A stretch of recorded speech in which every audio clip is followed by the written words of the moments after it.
It was supposed to be just a dinner. But somehow, a single glass of wine turned the entire evening into a war zone. Let's start from the beginning. A woman, let's call her Elle, planned a nice dinner at her home with her boyfriend. Nothing fancy, just a cozy, home-cooked meal. She had been looking forward to relaxing, sharing a bottle of wine, and winding down after a long day. But when her boyfriend arrived, everything shifted. He walked in, took one look at the wine she had poured for herself, and immediately got upset. Now, Elle didn't do anything extreme. She didn't get drunk. She didn't pour shots. She simply opened a bottle of wine and poured herself a glass. That's it. But to her boyfriend, that was apparently a huge deal. Why? Because he doesn't drink. And more importantly, he doesn't like when other people around him do either. Elle was confused. She had known he didn't drink. That wasn't news, but she didn't expect that he would be so uncomfortable with her simply having a glass of wine in her own home. She wasn't even asking him to join her. He told her bluntly that he didn't like it, that it made him uncomfortable, that it was disrespectful. She paused. She didn't want to start a fight, but she was also in her own home.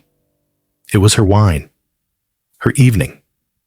And truthfully, she'd been excited to relax and enjoy it. So she calmly said, "I'm not drinking to excess. I just want one glass. I'm not even asking you to join me." That didn't sit well with him. The mood shifted immediately.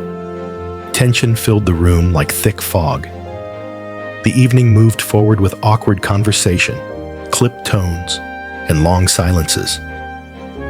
What should have been a peaceful evening became cold and distant. Later that night, she posted the story online under the subreddit, "Am I the A-hole?" She wanted to know, was she in the wrong for having a glass of wine in her own home, knowing her boyfriend didn't drink? Let's look at the facts. Elle was respectful. She didn't mock him for not drinking. She didn't pressure him. She didn't even bring up alcohol as a topic of conversation. She simply poured herself a single glass of wine. On the other side, her boyfriend never communicated that alcohol made him that uncomfortable. It wasn't something they had ever fought over before. This wasn't a case of one partner knowingly pushing the other's boundaries. It was a complete surprise to Elle. And here's the deeper issue. It's not really about the wine. It's about control. It's about boundaries. It's about how we handle our differences. You see, in relationships, we all bring our own preferences, beliefs, and experiences.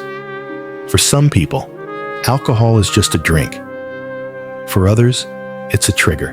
Maybe her boyfriend grew up in a home where alcohol led to trauma. Maybe he lost someone to addiction. Maybe sobriety is part of his personal or spiritual identity. All of that matters. But so does communication. If he had told Elle earlier that he was seriously uncomfortable with being around alcohol, they could have had a conversation, set expectations, found a compromise. But springing it on her mid-dinner? That's not fair. Imagine being in your own home, thinking you're doing something normal, relaxing with a glass of wine, only to be treated like you've done something deeply offensive. That's jarring. And for Elle, it raised a deeper question. If this one glass of wine caused this much tension, what else might come up down the road? Would she need to give up drinking entirely? Would every dinner turn into a moral test? Would she always feel like she had to censor herself to avoid upsetting him? And then comes the twist. Some Reddit commenters shared that they had been in similar situations. They warned her to be careful. They said it often starts with small boundaries like this and slowly grows into full-on control. Not always, but often enough to raise concern. Others defended the boyfriend. They said he has a right to his boundaries too.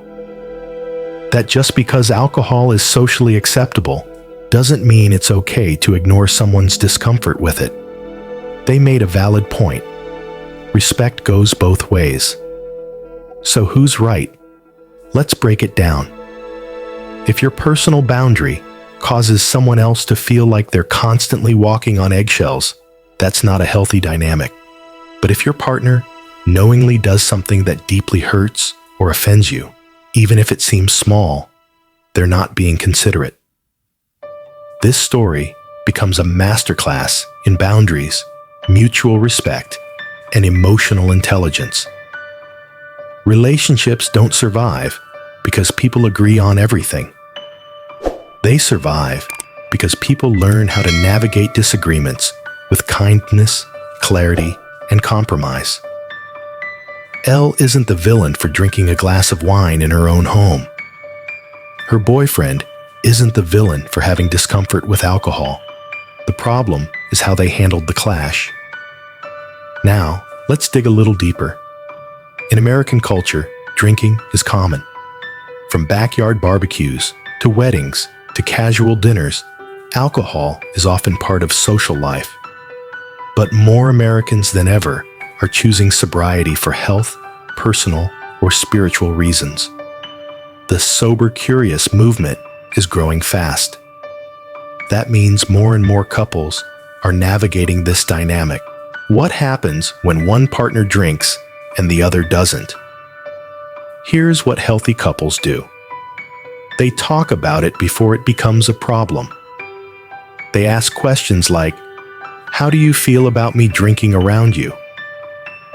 Are there specific situations where it bothers you?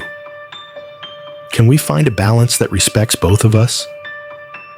These are not easy conversations, but they prevent blow-ups and they build trust.